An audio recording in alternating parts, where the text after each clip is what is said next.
It's an early Christmas miracle. American allies are criticizing Washington. Don't pinch yourself, it is true. For a change, the Europeans are not fawning over the United States. They're actually questioning US actions, specifically the moves in Venezuela. As we speak, the G7 foreign ministers have gathered in Canada. Their main focus is on Gaza and Ukraine, but some of the ministers also raised Venezuela. Some quick context here. The US has been targeting Venezuelan boats in the Caribbean. They have hit 19 boats. They've attacked 19 Venezuelan boats and killed 76 people.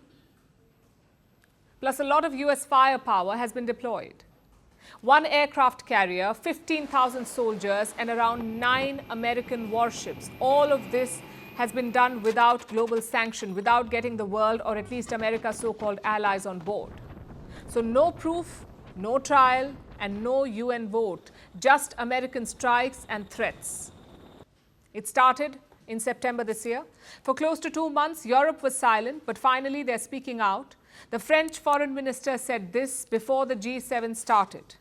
We have observed with concern military operations in the Caribbean region because they disregard international law and because France has a presence in this region through its overseas territories. That's a strong statement from France. They say US actions disregarded international law. The European Union's top diplomat also criticized Washington. She says the strikes are unjustified. The UK too has joined in. Reports say they have stopped sharing intelligence with the United States. The UK has around 4 islands in the Caribbean. They collect a lot of intelligence from those outposts. None of that intelligence will now be shared with Washington. I know this sounds like a big deal, almost like a rebellion against Washington.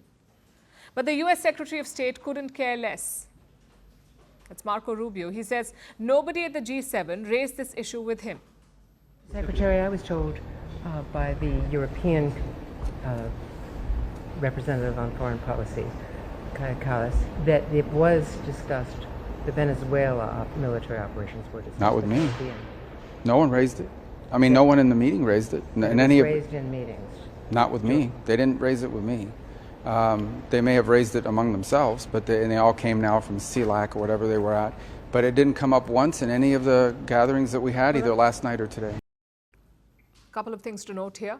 One, Europe is talking around the US. Yes, they have criticized and questioned the strikes, but they're not talking directly to Washington. So basically, these are just public remarks. They don't feature in bilateral conversations. That's point number one. And two, even if they do feature in conversations, America doesn't care. I don't think that the European Union gets to determine what international law is. They certainly don't get to determine is how the United States defends its national security. The United States is under attack from organized criminal narco-terrorists in our hemisphere, and the President is responding in the defense of our country. Not surprising. Europe had similar concerns about the Iraq war, but in the end it made no difference whatsoever. The US invaded Iraq anyway. It's a classic case of Western double standards. Just think about it. Marco Rubio says Europe does not decide international law.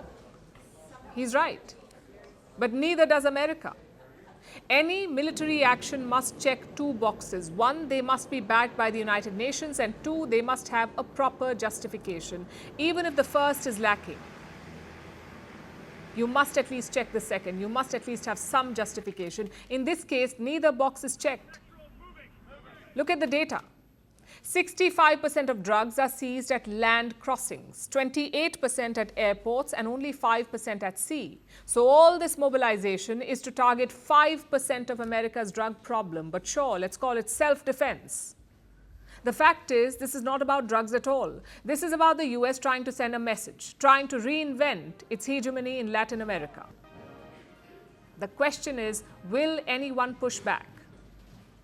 I'm afraid Europe's words of criticism are not enough. If Ukrainian boats had been hit, Brussels would have acted tough. But these are Venezuelan boats. These are Venezuelan lives. So Europe is confined to making token criticism. And that is the big takeaway here. The West will talk a big game on international rules. They will shame you for not calling out others. They will sanction you. They will tariff you. But in their own backyard, this is what they do. It reveals the truth about our so-called rules-based order. The West imposes it, but never follows it. Want the facts? The latest developments? News that gets straight to the point. Well, we've got all three just for you. This is Firstpost Live, a brand new show, your window into what really matters. Don't miss it.